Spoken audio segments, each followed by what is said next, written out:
Hey friends, welcome back. Today we did cycle 2, week 8 for the Abecedarians and some young apprentices. So I have ages 4 to 7 in my class. My name's Emily and I'm a tutor for CC, and I'm going to share with you today what we did for new grammar as well as our review game. I'll share the review game at the end. So we switched it up a little bit today. We did timeline first. We usually do geography first, but geography went well with history this week, so I paired those together.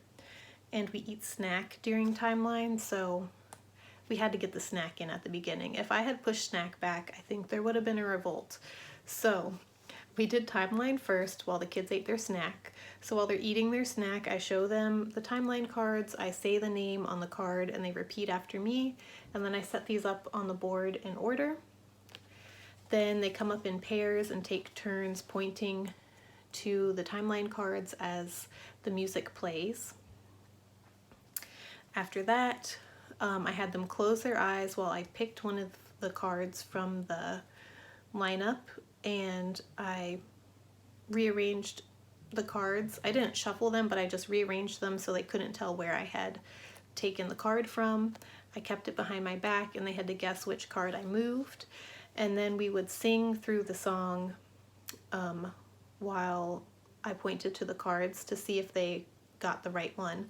And then when we got to that part in the song, I would pull it from behind my back and show them and put it in the right spot. And they had a lot of fun with that, and it was good review to make sure they were actually singing the song and not just listening to it. And I did want to share with you guys, I used to just play the music on my phone in class, but I've been using this little Bluetooth speaker.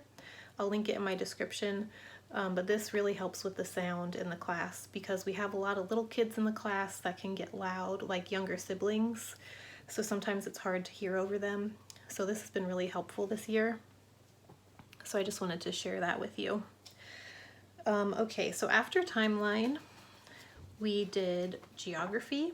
And for geography, we used these little pirate people I got from Dollar Tree. They came in a box that looks like this. It's like a knockoff of the Legos brand, and I think it came with all these pirates in there. I didn't include this one for the kids because that guy looks kind of creepy. So I just include the ones that aren't too creepy. Anyway, okay, so each child got a pirate and they used it to locate the place on their map, and when they found the place, they would say the name 3 times. So the first place we found was the Cape of Good Hope, and I had them make like a smiley face, the bottom of a smiley face with their pirate on the Cape of Good Hope, because when you're hopeful, you're smiling. So we said Cape of Good Hope, Cape of Good Hope, Cape of Good Hope. And then we went to the Canary Islands next, and we danced on the Canary Islands because canaries like to sing, and so we were dancing to that. Then we moved to the Strait of Magellan, and for that we just moved our people up and down on the little strait area there.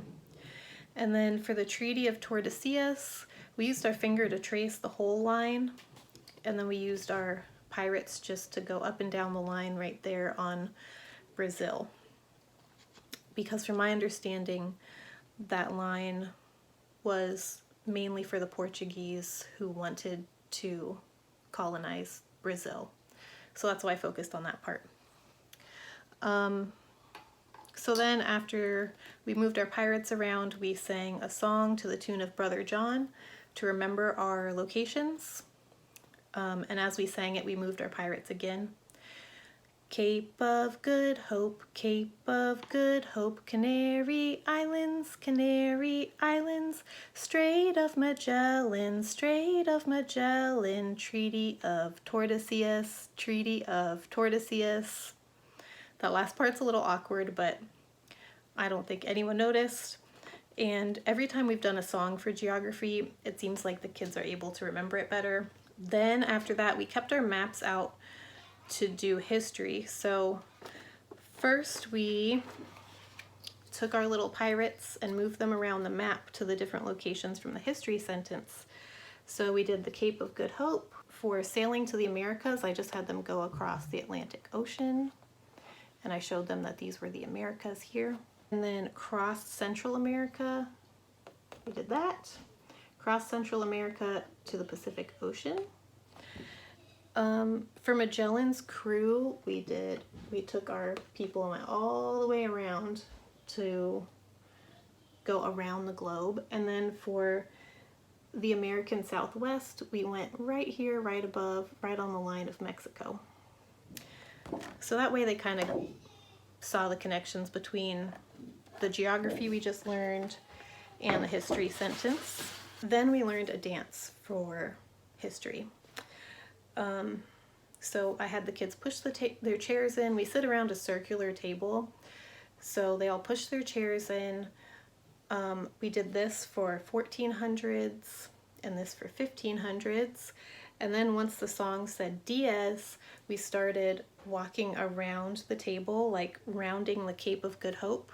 So we're all walking around, and then when we got to sailed to the Americas, we put our hands up like this. We kept walking around, but we put our hands up like a sail.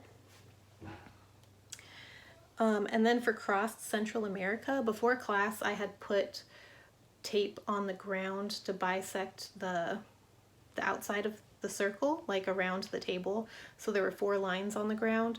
So wherever the kids were walking around the table, they were able to jump over a line during that part in the song. So for crossing Central America, they jumped over the tape. And then for Magellan's crew sailed, we did this again for a sail. For Coronado explored, we did this as we were walking. And so we pretty much just walked around the table the whole time for the song and did the different hand motions. And that was a blast. The kids had fun with it, and I had fun with it too. And I always get exercise when I'm teaching this class, because I don't often jump in my day-to-day life. So after history, we did math. For math, we used our little pirates again and moved them around on our 14 sheet here. So I said 14, the kids said 14, I said 28, the kids said 28. We went through all the numbers like that. Then we played the music for the 14s, and we played London Bridge. So one of the other moms and I had our hands up like this, and the kids walked under our hands, and at the end of the song, we grabbed whoever was under us. I'm sorry, I'm laughing because the kids had so much fun with it. Like, even the 7-year-old had a good time. I think he was having the best time. Here are the hand motions we did for science. So for ponds and lakes, we put our hands out like this, and I said there's water here like a pond or a lake. For streams and rivers, we did this. For wetlands and estuaries, we raised our feet up like they were stuck in mud. So wetlands and estuaries. And then oceans and seas, we did like our best surfer pose. And we then put it to the tune of Baby Shark. I was inspired by Love Mrs. C, but I kind of like changed it up a little bit. So it goes like this. Some aquatic biomes are ponds and lakes, streams and rivers, wetlands and estuaries, oceans and seas. It's a little bit fast, so I tried to slow it down, but the kids enjoyed it and we were doing hand motions to it. Then we did reflexive pronouns for English. First I said the words and the children repeated after me.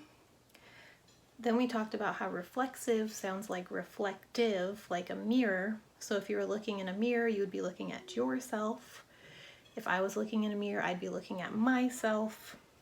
If he was looking in a mirror, he'd be looking at himself, and so on and so on. So then we added this to our chicken dance song. It goes like this. Reflexive pronouns, myself, yourself, himself, herself, itself, ourselves, yourselves, themselves. And then it kind of just awkwardly stops because we're going to add on to it next week. So the kids sang that a few times, walking around the table, flapping their arms like chickens. And then we sang the whole song, the whole chicken dance song, all together with the past few weeks worth of pronouns. And we also reviewed the definition of pronoun. We do that each week when we go over our English. And the last thing we did was Latin. So for that, I showed the Latin cue card, which is Mary Poppins, and she's practically perfect in every way. And her name ends in E, Mary. So we remembered our Latin from our cue card here. Then I went over how to pronounce the endings again. And then the kids all sat in a circle on the ground and we played hot potato with our little class mascot here. We named her Buttercup last year. So as I played the Latin song, the kids handed her around, and whoever had her when the song ended, they got to choose a silly face or a type of face for the whole group to make. So some kids chose silly face, some chose angry face, scary face. It was a lot of fun. So for the review game this week, I put the map on the kids' table. I had both maps, this one and the European map. I put this one down first so we could review our geography from this week. And I set the pirate pieces down on the different locations on the map. So like on the Cape of Good Hope or on Canary Islands. And then the children, for the game, the children took turns pulling a card out of the bag. This one is nominative pronouns, so if any of the kids in the group was able to name any of the nominative pronouns, then they got a point. And when they get a point, when the whole team gets a point, one of the children was able to come up and use our monster puppet and bite or grab the pirate off of the map. So I would call out the location on the map for a geography review. So that student, I'd say, pick up the pirate from the Cape of Good Hope. And they'd go, "Ow." And then I'd write a tally on the board. And for every 5 points the kids got, they got a candy corn.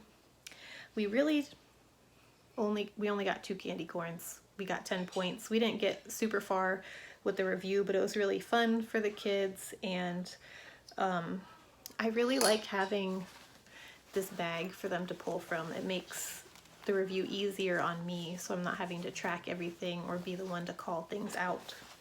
I did, if they pulled a geography card, we just put that to the side since we were doing our geography as part of the game. So anyway, I hope that was helpful to you guys. I hope you have a great week 8, and I'll see you next week.